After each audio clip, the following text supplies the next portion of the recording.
Shalom, peuple de Dieu. Shalom, amis de l'espace Manaïm. Nous venons encore dans vos maisons aujourd'hui pour partager la bonne nouvelle du royaume. Et aujourd'hui, Dieu nous a mandaté partager avec vous sur le thème « Comment posséder notre héritage ». Vous savez, dans le livre de Jérémie, la Bible dit « Tu perdras par ta propre faute l'héritage que je t'avais donné ». Ici, Dieu veut dire simplement qu'il y a des choses qui sont en nous, mes bien-aimés, mais que nous n'arrivons pas à posséder à cause de notre propre faute. Ce n'est pas à cause de Dieu, mais ce sont des choses qui étaient à nous. Nous n'arrivons pas à les posséder simplement parce que peut-être nous ne maîtrisons pas les données prophétiques, nous n'avons pas la maîtrise des principes bibliques. Nous allons lire un passage de la Bible qui va nous édifier aujourd'hui. Je suis dans Jérémie 49, versets 1 à 2. Jérémie 49, 1 à 2. Je vais lire pour vous. Sur les enfants d'Aman, ainsi parle l'Éternel, Israël n'a-t-il point de fils? N'a-t-il point d'héritier? Pourquoi Malcolm possède-t-il Gad? Et son peuple habite-t-il ces villes? C'est pourquoi voici les jours viennent, dit l'Éternel, où je ferai retentir le cri de guerre contre Rabat des enfants d'Ammon. Elle deviendra un monceau de ruines et les villes de son ressort seront consumées par le feu. Alors Israël chassera ce qu'il avait chassé, dit l'Éternel. Mais bien aimé, le verset qui m'intéresse le plus, c'est là où Dieu dit au verset 1, Israël n'a-t-il point de fils? N'a-t-il point d'héritier? Pourquoi Malcolm possède-t-il Gad? Mais bien aimé, Dieu ici s'interroge.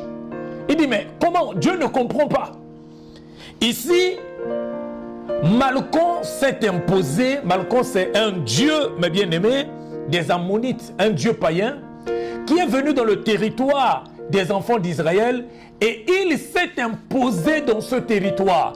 Il s'est imposé dans les territoires des enfants de Dieu. Mes bien-aimés, il s'est imposé comme Dieu et il les a rendus esclaves. Et les héritiers ici étaient comme des esclaves dans leur propre territoire. Et Malcolm ici, comme je disais, c'est un dieu ammonite, un dieu païen. C'est donc un homme fort qui a imposé sa loi dans la famille d'Israël. Dans plusieurs familles, il y a aussi des hommes forts. Ceux qui ont imposé leur loi, ils ont rendu des familles esclaves. Ils ont placé des limitations dans des familles. Vous ne pouvez pas mettre au monde dans cette famille parce que Malcolm, le dieu païen, l'homme fort de la famille est là. Il travaille avec les étoiles des enfants de cette famille. Il les rend stériles, les rend célibataires. Il a bloqué leur richesse. Donc Malcolm ici est en train de dominer les enfants d'Israël et il les a pris comme esclaves. Il règne sur eux. Et Dieu dit, pourquoi Malcolm doit régner sur les enfants d'Israël? Dieu dit, est-ce que Israël n'a-t-il point de fils? Israël n'a-t-il point de fils? Pourquoi Malcolm possède-t-il Gad? Quand on parle de posséder, ça veut dire que c'est lui qui régnait. Gad était entre ses mains alors que c'était le territoire des enfants d'Israël. Chers bien-aimés, écoutez, donc Gad, c'est bien le territoire des enfants d'Israël, mais Gad est aussi le fils de Jacob. Si vous allez dans Genèse 30, 10 à 11, Genèse 30, 10 à 11, vous allez remarquer que Gad était l'enfant parmi les enfants de Jacob et la tribu d'Israël vient à partir de ce nom de Gad. Et Gad veut dire bonheur. Le jour de sa naissance, Léa a crié quel bonheur. Donc Gad veut dire bonheur. Et vous pouvez maintenant comprendre, mes bien-aimés, quand on parle de Malcolm qui a possédé Gad, ça veut dire que Malcolm est assis sur le bonheur des enfants d'Israël. Mais bien aimé, il y a des gens mes bien-aimés, le diable est assis sur leur bonheur. Rien ne marche dans leur vie, dans tout ce qu'ils sont en train de faire. Rien ne marche. Donc à la place du bonheur, tu es en train de vivre le malheur. À la place de la fécondité dans ton foyer, tu es en train de vivre tous les jours de la stérilité. Pourquoi? Parce que Malcom est assis sur ta fécondité. Il est assis sur la richesse. Et à la place de la richesse, tu ne vis que le malheur, tu ne vis que la pauvreté. Et Dieu se pose des questions. Il dit, Israël n'a-t-il point de fils? Mais pourquoi Malcom est assis sur son territoire? Pourquoi Malcom est assis sur ton bonheur? Mais je me pose des questions. Il y a quelle relation entre le fils et le bonheur des enfants d'Israël? Parce que Dieu dit, Israël n'a-t-il point de fils? Nous allons comprendre. Écoutez d'abord ce que je veux dire, mes bien-aimés. Ici, c'est le territoire qui devait revenir aux enfants d'Israël, mes bien-aimés, qui est occupé par un Dieu païen, qui est occupé par un homme faux. Ici, ceux qui sont étrangers à la promesse de Dieu, Dieu a remarqué que ce sont eux qui sont en train de régner à la place des enfants d'Israël. Vous savez, j'aime le livre d'Ecclésiaste, dans Ecclésiaste 10. Dans Ecclésiaste 10, le verset 5 à 7, laissez-moi lire ça pour vous. Ecclésiaste 10, 5 à 7. Écoutez ce que la Bible dit. Il était mal que j'ai vu sous le soleil, comme une erreur provenant de ceux qui gouvernent. La folie occupe des postes très élevés et des riches sont assis dans l'abaissement. J'ai vu des esclaves sur des chevaux et des princes marchant sur la terre comme des esclaves. Alors Dieu ici parle par Salomon, il dit, il y a un mal que j'ai vu sous le soleil. Donc il a vu quelque chose sur la terre qui l'a troublé. Il a remarqué que la folie occupe les places les plus élevées. Il a remarqué que les païens sont en train d'occuper les places les plus élevées et les gens qui étaient appelés à la richesse sont assis dans l'abaissement. Et au verset 7, il a dit, j'ai vu des esclaves sur des chevaux, mais des princes marchant sur la terre comme des esclaves. Ici, Malcom a possédé le bonheur. Malcom est assis sur le bonheur. Ici, donc, nous remarquons que les gens qui sont étrangers à la promesse sont en train de vivre la gloire, alors que, mes bien-aimés, les enfants de Dieu sont là comme des esclaves. Et Dieu est étonné, il dit, Israël n'a-t-il point de fils? Pourquoi ça? Pourquoi ça?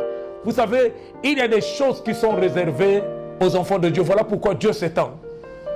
La gloire, c'est pour les enfants de Dieu. Voilà pourquoi la Bible dit dans son palais, tout s'écrit gloire. La gloire est réservée pour ceux qui sont dans la maison, pour ceux qui sont dans le palais.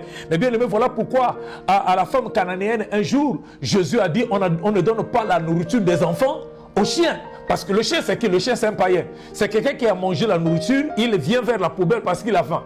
Et lorsqu'il est parti, il vomit, mais bien aimé, et quelques temps après, il revient vers la poubelle, il ne trouve pas, il peut même manger ce qu'il avait vomi. C'est un chien.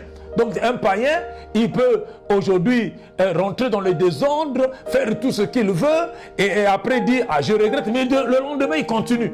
Donc mais Dieu dit, on ne donne pas la nourriture des enfants aux chiens. Donc ça veut dire simplement qu'il y a des choses qui sont réservées aux enfants. La gloire, c'est pour ceux qui sont dans le palais. Et Dieu s'étonne, il dit, Israël a-t-il point de fils? Donc ce qui devait revenir au fils, mes bien-aimés, Gad et Malcom plutôt l'a possédé. Mes bien-aimés, Dieu s'interroge, pourquoi Malcom possède Gad? Pourquoi Malcom domine sur Gad? Alors mes bien-aimés, pour chuter, je vais vous donner donc deux choses à faire, deux choses à comprendre, mes bien-aimés, pour entrer dans notre héritage. Premièrement, être en position de fils. La Bible dit, dans le verset que nous venons de lire, dans Jérémie 49, verset 1, Israël n'a-t-il point de fils? Pourquoi Malcom possède-t-il Gad? Donc ça veut dire, mes bien-aimés, l'héritage est réservé, la gloire est réservée que pour les fils. Je suis venu dire à quelqu'un, si tu es en position de fils, tu peux réclamer tes droits. Et le fils ici, c'est quelqu'un qui a connu la maturité, qui a connu la maturité, mes bien-aimés, qui est responsable. Le fils est héritier. Si vous allez dans Galates 4, vous allez lire à la maison, Galates 4, 6 à 7. Le Fils, c'est celui qui a connu ses droits. Le Fils est héritier. Vous allez prendre aussi 1 Corinthiens 13, verset 11. Donc le Fils, c'est celui qui a connu ses droits. Voilà pourquoi, mes bien-aimés, dans la Bible, vous allez remarquer, dans l'histoire de l'enfant prodigue, puisqu'il reconnaissait ses droits, il est allé vers le Père, il a dit, j'ai grandi. Donc le Fils est celui qui a connu la maturité. Il dit, papa, j'ai grandi, je ne peux pas continuer à dépendre de toi, donne-moi la part des biens qui me revient. Donc, mes bien-aimés, il y a des gens qui continuent à vivre comme des esclaves alors qu'ils sont des enfants de Dieu parce que simplement ils ne reconnaissent pas leurs droits. Je suis enfant de Dieu, je mérite la gloire, je mérite l'élévation. L'élévation, c'est pour toi. C'est pour toi que Dieu a dit, tu seras la tête et non jamais la queue. C'est pour toi que Dieu a dit, tu seras en haut, jamais en bas. Voilà pourquoi Dieu s'étonne quand tu ne possèdes pas ton héritage. Dieu est dans l'étonnement. Mais bien aimé, je veux dire à quelqu'un, refuse la pauvreté, alléluia. Refuse la pauvreté parce que tu as droit à la gloire, tu as droit à la bénédiction.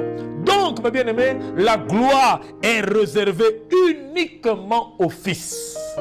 Deuxièmement, pour terminer, il faut connaître les données prophétiques. Si tu ne connais pas les données prophétiques, tu vas tourner en rond. Les données prophétiques ici, c'est ce que Dieu avait déjà dit pour toi. Si tu ne maîtrises pas, tu n'as pas la maîtrise des données prophétiques, tu peux passer à côté de ce qui était à toi, à côté de ton héritage.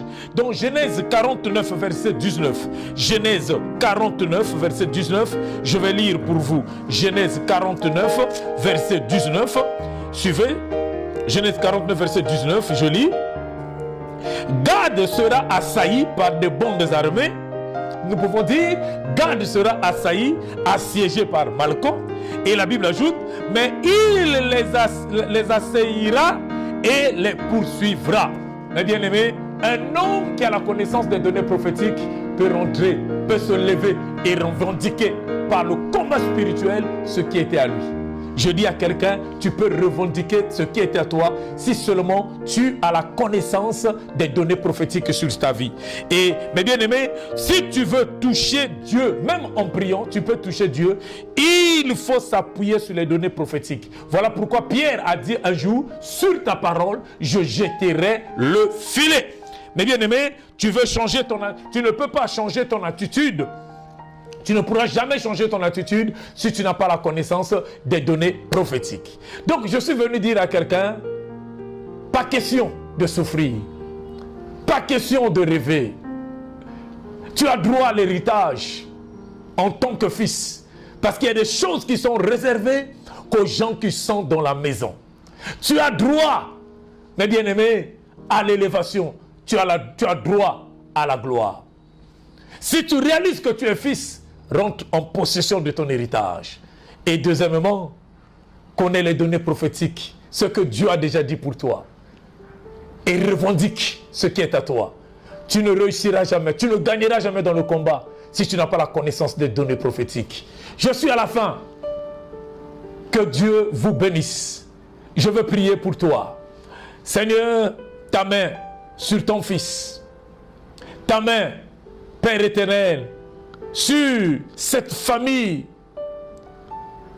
que Malchon avait rendu esclave.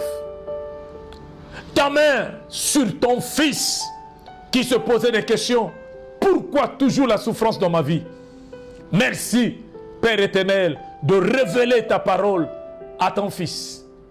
Car tu as dit dans ta parole, tu connaîtras la vérité et la vérité t'affranchira. Merci pour ta parole. Que Dieu vous bénisse. Bye bye.